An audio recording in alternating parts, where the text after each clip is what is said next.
Hello pilots, it's Wes from MotionRC.com, and today we have a new item in the RotorScale lineup. This is the non-GPS version, also known as the gyro version of the little Cobra attack helicopter. Same paint job, same details as the GPS version, just a little bit cheaper price. This one does still have an optical flow sensor in the bottom of this helicopter that's going to help it maintain position and altitude while you're flying to keep this to be an easy to fly helicopter.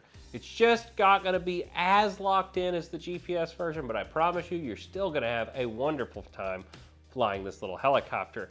Now, the setup's pretty easy on this one. Once again, you pop that battery in the bottom of it. Make sure you charge it up using a USB Type-C charger, just like in the other version of this helicopter.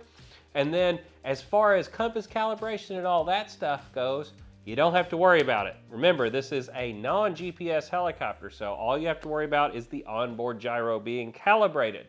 Should be good right out of the box, but it never hurts to do a calibration before you go to the field. Now, I'll show you exactly how to do that in just a second. What I want to show you for now, it does come with the ready-to-fly transmitter. It's a pretty premium feeling gimbal set in it. It comes with these little stick protectors. You just pop them off, and then you do need to add your own AA batteries to the back of it. Once you have that done and your helicopter charged up, let's show you the actual calibration. So, we're going to turn the transmitter on by holding the button. Then we're going to pick the helicopter up, reach right under here. We're going to hold this button until the lights go across green and you hear the helicopter turn on. There you go. Now, I currently have the helicopter in locked mode. We're going to let it set still until this turns green. Boom, just like that. And in order to do a gyro calibration, we want the helicopter setting on a level surface. And then to actually make the calibration, you're going to take the left-hand stick to the top left corner, the right-hand stick to the bottom right-hand corner. You'll see the flash on the tail. That tells you that it's done its calibration and it's all complete. At that point, guys, we're ready to head over to the field, and I'll show you exactly how this little helicopter works. Let's go. All right, guys, now that we've gone over all that on the bench, we're going to take the little helicopter up for a flight. So in order to do it, I take on the transmitter, this middle button. I'm going to hold it till I hear the beeps, just like that. Then on the bottom of the helicopter, we have this little indicator. If I push that white circle there and hold it for the lights to turn on, you'll hear it come on. Now we can set the helicopter down on a nice flat area. We want to make sure our tail rotor is clear of the ground. We're going to let it set there until it turns green. You can see this indicator just turned green on the back of the helicopter right here. That tells us we're ready to actually fly it. Now, I'm going to walk over here. We're going to take off. All right, pilots. So, what we'll do right here, you can see all our different buttons. We're going to take off just as it comes. Our optical flow is on right now, and we're in low rates. In order to do it, we're going to flip this to unlocked. And then we're going to hold the sticks down into the outside until the motor starts up. Just like that.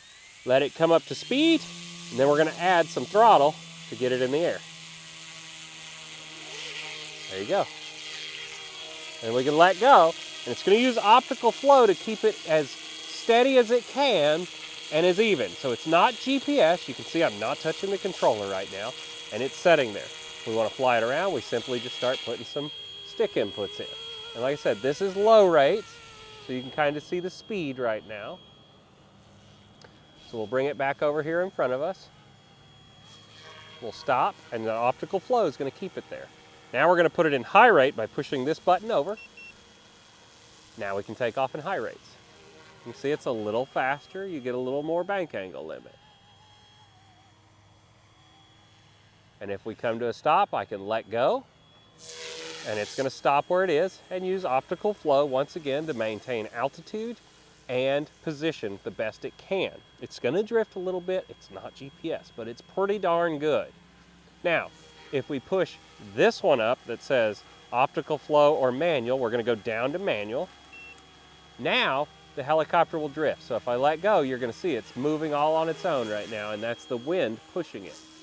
See it? But now we also unlock a lot more bank angle limit. So now she really rips. Now, since we're in this mode, let's slow her down. Let's take it up a little bit, about right there, and we can flip it to inverted. So we're gonna get set where we want it, and then this button right here, we're gonna push to the right, hold it, and now push the way we want the helicopter to flip. And you can now see that we're inverted. And it flies the same way, upside down, as it does right side up. So I'll bring it back over here. It has to be in high rate when you do this with the optical flow disabled. There you go. Flies great inverted. I am not a great helicopter pilot, but I sure do look like one with this. Look at that. Super easy to fly inverted. So we'll bring it back up, get to about, 30 foot, hold the button again, and flip it back over. Meow. And get to Cobraing. Like I said, we're in optical flow turned off. This is kind of as close as I could say to like,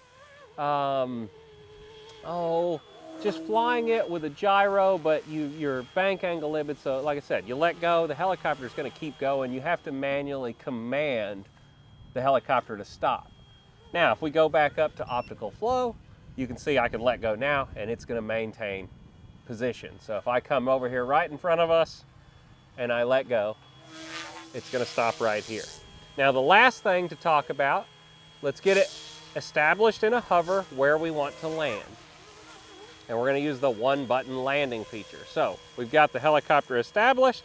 Now I'm going to push this button right here downward, and the helicopter should come down and land. And I got my hand on the arm button, it's on the ground, flip it to locked. Well, all right, pilots, that gets the little Cobra flown. As you can see, this thing is a blast to use, super simple, and a lot of pilots are going to be able to be very successful with this right out of the box. It's a beautiful looking helicopter, and I'm excited to see the RotorScale line grow ever more with two versions of this. If you haven't checked out the GPS version, it is available right now here at Motion RC. And if you want this exact version here, it is also available in the just GPS unequipped version like you saw. Awesome little helicopters, guys. I'm Wes from MotionRC.com. If you liked today's video, make sure you hit the subscribe button. We're trying to grow this thing all the time. Hit the like button, that helps share this out to more fellow pilots. And until next time, whether it's air, land, or sea, you can get it right here at Motion RC. See you later, guys. Bye.